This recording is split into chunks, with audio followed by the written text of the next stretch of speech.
जय मसीह की। आज के बाइबल स्टडी में आप सभी लोगों का स्वागत है।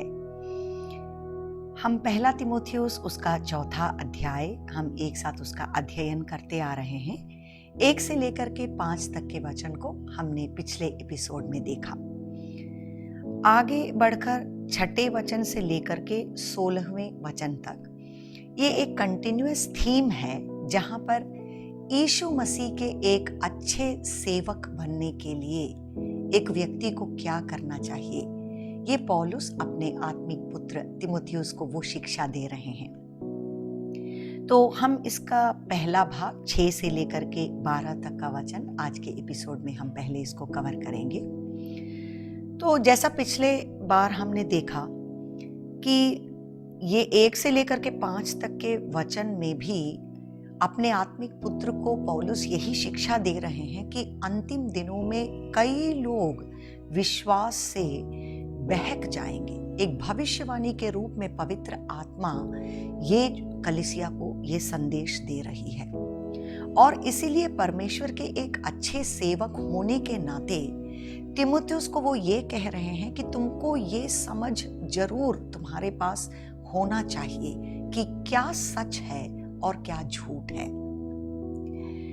अगर तुमको इस बात का समझ नहीं होगा, वचन का ज्ञान तुम्हारे पास नहीं होगा, तो तुम ये बात समझ नहीं पाओगे कि तुम्हारे चारों तरफ क्या हो रहा है। झूठी शिक्षा को लेकर के जब लोग आएंगे, कलीसिया के अंदर से ऐसे लोग खड़े हो जाएंगे, तो इसका एक डिसर्नमेंट तुम्हारे अंदर में नहीं हो पाएगा।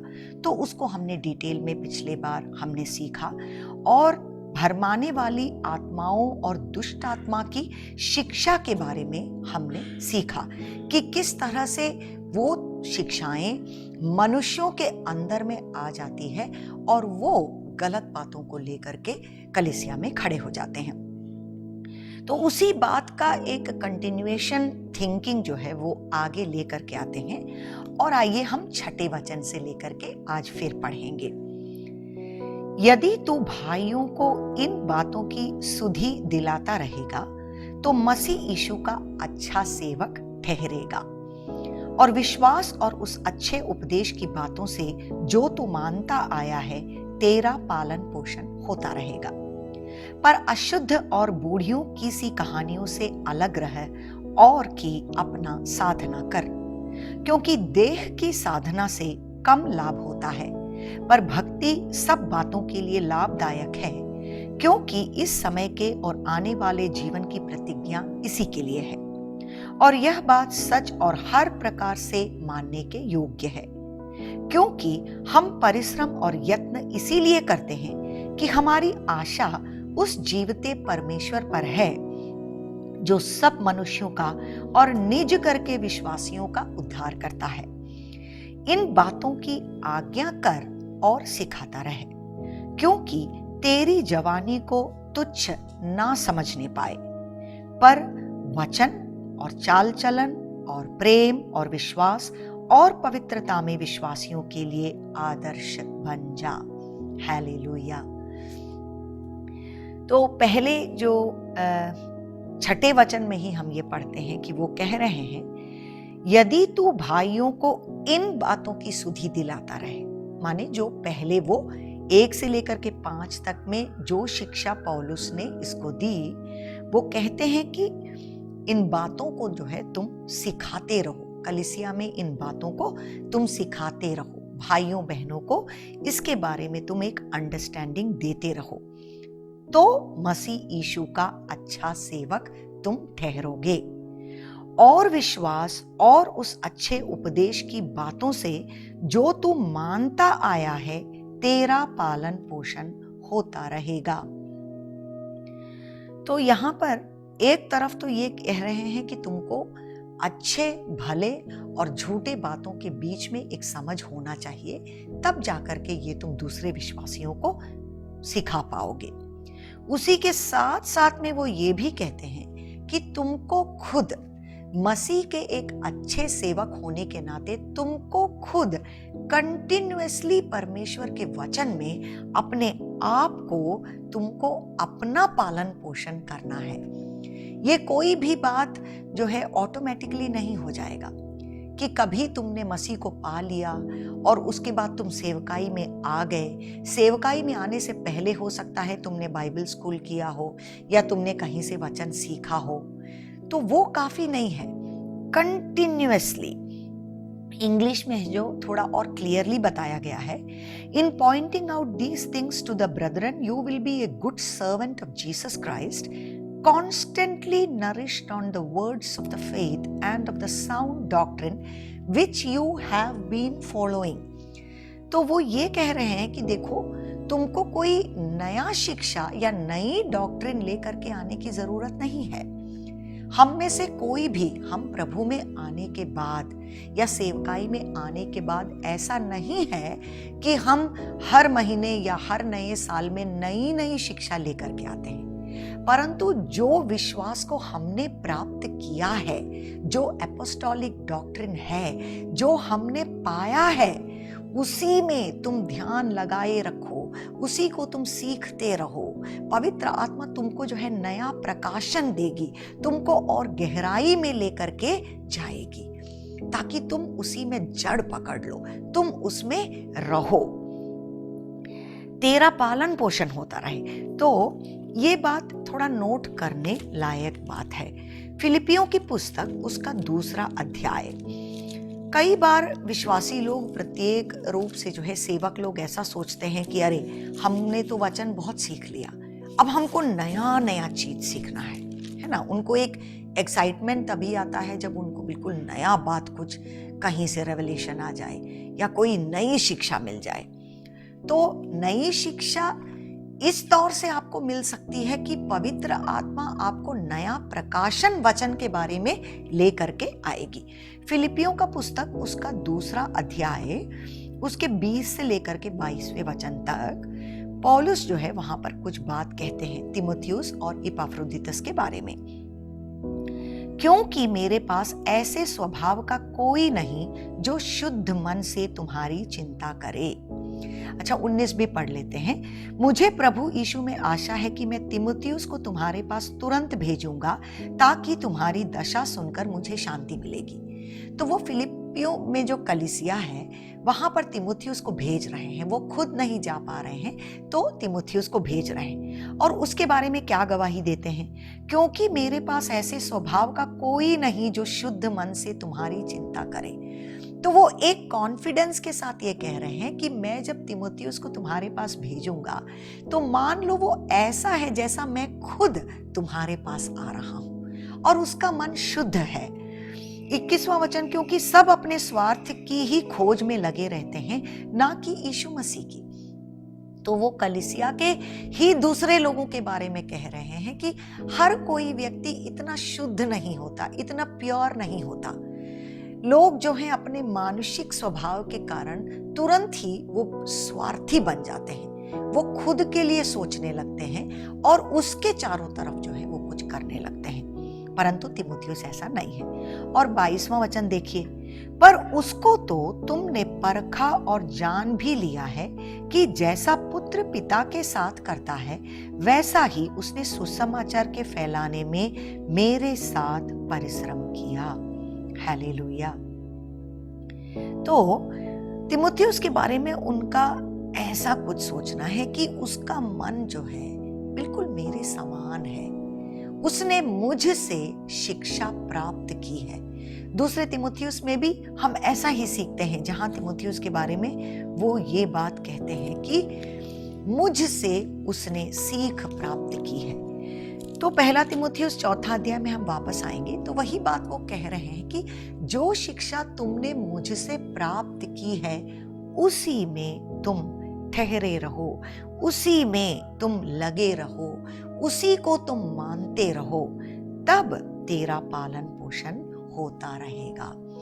कंटिन्यूअसली आपको अपने लिए जो है वो करते रहना है, अपने आप का ध्यान रखना है। खुद का ध्यान रखोगे तब जाकर के तुम्हारे हाथों में जिसको सौंपा गया है उसका ध्यान तुम रख पाओगे।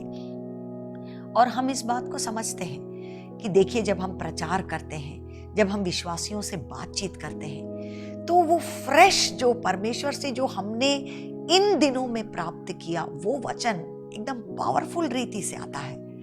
ऐसा नहीं कि सालों पहले परमेश्वर ने कुछ प्रकाशन दिया या सालों पहले हमने बाइबल से कुछ सीखा, उसी को हम बोलते जा रहे हैं। नहीं, आज इन दिनों में, आज परमेश्वर ने मुझसे क्या बातचीत किया है, आज मैंने वचन से क्या प्राप्त किया है, वो एकदम फ्रेश जो है रोटी की तरह होता है, जो आज मैंने परमेश्वर से सुना है, और वो लोगों के लिए जीवन का कारण बन जाता है। लोगों के लिए खुद वो एक मन्ना बन जाता है और वो लोगों को जो है परमेश्वर में आगे बढ़ाता है।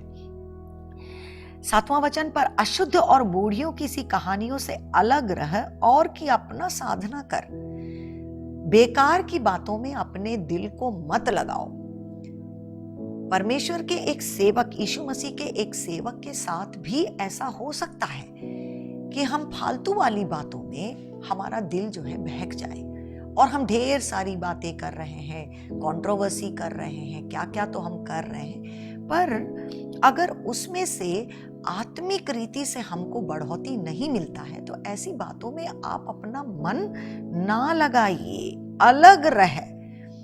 ऐसा कहता है अवॉइड, है ना। उसमें से तुम, इंग्लिश में कहता है कि have nothing to do with worldly fables fit only for old woman. जैसे बूढ़ी औरत लोग बैठ करके ऐसे कहानी बोलते रहते हैं, कुछ कुछ मोहल्ले की बात करते हैं, शहर की बात करते हैं, घर की बात करते हैं, कहानी बोलते हैं। परंतु यीशु मसीह के सेवक के पास ऐसी बातों के लिए समय नहीं है। तो पौलुस कहते हैं कि ऐसी बातों से तुम अलग रहो, पर तुमको क्या करना है? But discipline yourself for the purpose of godliness. तुम खुद को एक शिक्षण में ले करके आओ ताकि तुम परमेश्वर में आगे बढ़ सको।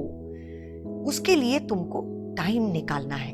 और फिर जो है वो आगे आकर के एक एथलीट के बारे में कहने लगते हैं, जैसे जो दौड़ में शामिल लेते हैं या स्पोर्ट्स में शामिल लेते हैं, उनका एग्जाम्पल दे करके वो समझाने लगते हैं कि देखो एक डिसिप्लिन कितना जरूरी है एक परमेश्वर की दास की जिंदगी में। हम दूसरों को सिखाते हैं, दूसरों से प्रचार करते हैं, दूसरों को मसीह में आगे लेकर के आने की हम इच्छा रखते हैं, परंतु कितना जरूरी ये बात है कि हम सबसे पहले अपने आप को खुद डिसिप्लिन करें। 8वां वचन, क्योंकि देह की साधना से कम लाभ होता है पर भक्ति सब बातों के लिए लाभदायक है, क्योंकि इस समय के और आने वाले जीवन की प्रतिज्ञा इसी के लिए है। तो वो एक्सरसाइज के बारे में कह रहे हैं, जो हम बॉडीली एक्सरसाइज करते हैं। वहां ये बात नहीं कह रहे हैं कि वो मत करो, तो वो बहुत जरूरी है। अगर हमारा शरीर वो चुस्त तंदुरुस्त रहे तो ये बात बहुत जरूरी है हमको ध्यान देना कि हम क्या खाते हैं, क्या नहीं खाते हैं, हम कितना व्यायाम करते हैं, एक्सरसाइज करते हैं। और जो लोग एक्सरसाइज करते हैं, प्रत्येक रूप से जो एथलीट लोग हैं, जो स्पोर्ट्स में शामिल होते हैं या जो फौजी लोग हैं, उनको आप देखिए तो उनका जो डेली रूटीन है उसको देख करके आपको समझ में आ जाएगा कि ये किसी चीज के लिए तैयार हो रहे हैं। वो क्या खाएंगे, क्या नहीं खाएंगे, कब सोएंगे, कब उठेंगे, कब एक्सरसाइज करेंगे, कितना करेंगे, उनका शरीर किस तरह से मेंटेन होगा, वो इन बातों की तरफ बहुत ज्यादा ध्यान रखते हैं। उनको रखना ही पड़ेगा क्योंकि उनको कोई रिजल्ट दिखाना है। अगर बाहर वो रिजल्ट दिखाना है तो इन सारे शिक्षण में से, डिसिप्लिन में से उनको गुजरना ही पड़ेगा। तो पौलुस कहते हैं कि सोचिए, अगर शारीरिक रीति से आपको कोई रिजल्ट प्रोड्यूस करना है तो इतना ज्यादा आपको ध्यान देना है, शिक्षण में रहना है, डिसिप्लिन में रहना है, एक्सरसाइज करना है। तो आत्मिक तौर से भी तो ऐसा ही है ना। और ये दोनों एक दूसरे से बड़ा है, ऐसा रीति में वो कह रहे हैं कि बॉडीली एक्सरसाइज बहुत ही जरूरी है, बहुत अच्छी बात है, लेकिन वो तो केवल इस दुनिया के लिए है, शरीर के लिए है। जब हम शरीर छोड़ देंगे तो फिर वो हमारे लिए मायने नहीं रखता। लेकिन जो हम अपनी आत्मा के लिए करते हैं, स्पिरिचुअल डिसिप्लिन जो हम करते हैं, वो अनंत जीवन के लिए हमारे लिए बेनिफिट करता है। तो आगे वही वो बात कह रहे हैं कि लाभदायक है, भक्ति सब बातों के लिए लाभदायक है। 9वां वचन, और सब यह बात सच और हर प्रकार से मानने के योग्य है, क्योंकि हम परमेश्वर और यत्न इसीलिए करते हैं कि हमारी आशा उस जीवते परमेश्वर पर है जो सब मनुष्यों का और निज करके विश्वासियों का उद्धार करता है। ये ध्यान हमारे पास रहना चाहिए कि हम परमेश्वर के सामने जीने वाले हैं। हालेलुया। हमारे आत्मिक जीवन में क्या होता है, हम अंदर ही अंदर कैसे लोग हैं, हमारे दिल के अंदर की सच्चाई कैसी है, हमारा प्रभु के जो साथ चाल चलन कैसा है, इसके बारे में लोग तो समझते हैं दूर से, लेकिन सच्चाई में जो है परमेश्वर है जो वो ये चीज देखता है। और अगर हम इसके लिए इच्छा रखते हैं तो पवित्र आत्मा हमारे अंदर ऐसा काम करेगी कि हम पवित्र लोग बन करके परमेश्वर की सेवकाई में हम बढ़ सकें। 11वां वचन, इन बातों की आज्ञा कर और सिखाता रहे। 2 चीज तुमको एक साथ करना है। परमेश्वर के एक सेवक को 2 चीज एक साथ करना है। एक, अपने आप का ध्यान रखो, अपने आप का ध्यान रखो। सारा स्पिरिचुअल डिसिप्लिन तुमको अपनी जिंदगी में, तुमको खुद उसमें कायम रहना है।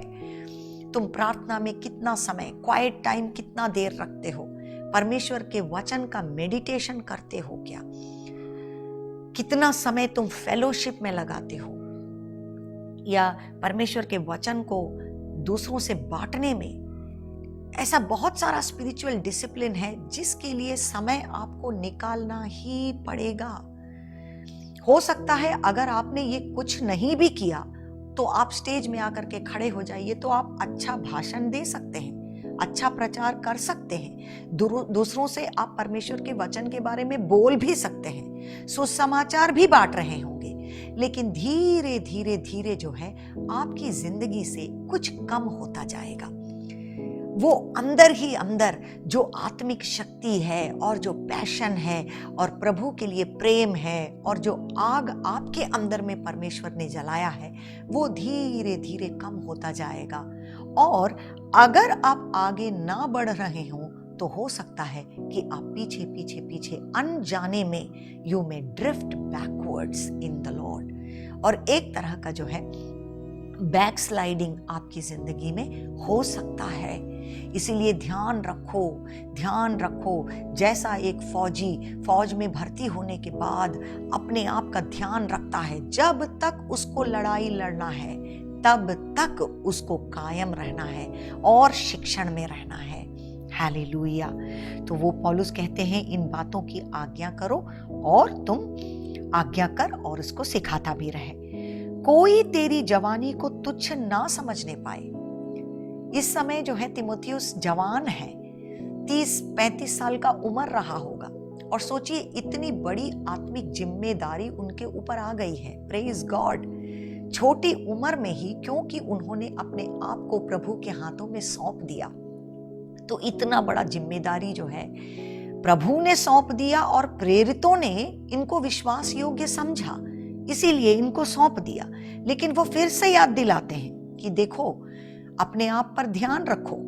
ऐसा मत सोचो कि तुम्हारे साथ कोई गलती नहीं हो सकता है, ऐसा मत सोचना। ये ध्यान तुम्हें हमेशा रहे कि तुम अपनी जिंदगी को पवित्र रूप से आगे लेकर के जाओ। कोई तेरी जवानी को तुच्छ ना समझने पाए।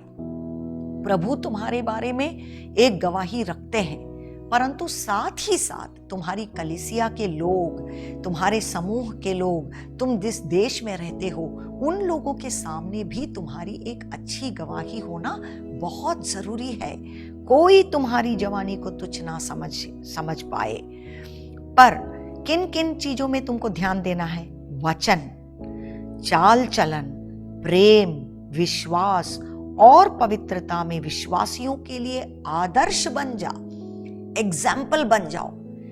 तुम्हारी जिंदगी को जो देखे, तुम क्या बोलते हो, तुम क्या सोचते हो, तुम्हारा बर्ताव कैसा है, तुम्हारा चाल चलन कैसा है, तुम दूसरे लोगों से कैसे प्रेम रखते हो, तुम्हारा विश्वास कैसा है, इन हर बातों में तुमको एक मॉडल बनना है, एग्जाम्पल बन जाओ तुम दूसरों के सामने। Praise God, hallelujah.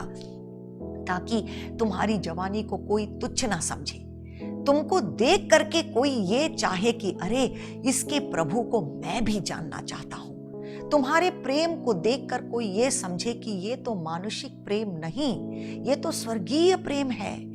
और तुम्हारे जैसे लोग बनना चाहें, ऐसे तुम अपनी जिंदगी को जो है इसको अच्छी तरह से संभालो। हालेलुया। इन वचनों के द्वारा परमेश्वर आपको आशीषित करे। यीशु मसीह का एक अच्छा सेवक बने रहने के लिए हमें क्या करना चाहिए, इसका पहला भाग आज हमने देखा। इसका दूसरा भाग हम अगले एपिसोड में देखेंगे। प्रभु आप सबको आशीषित करें।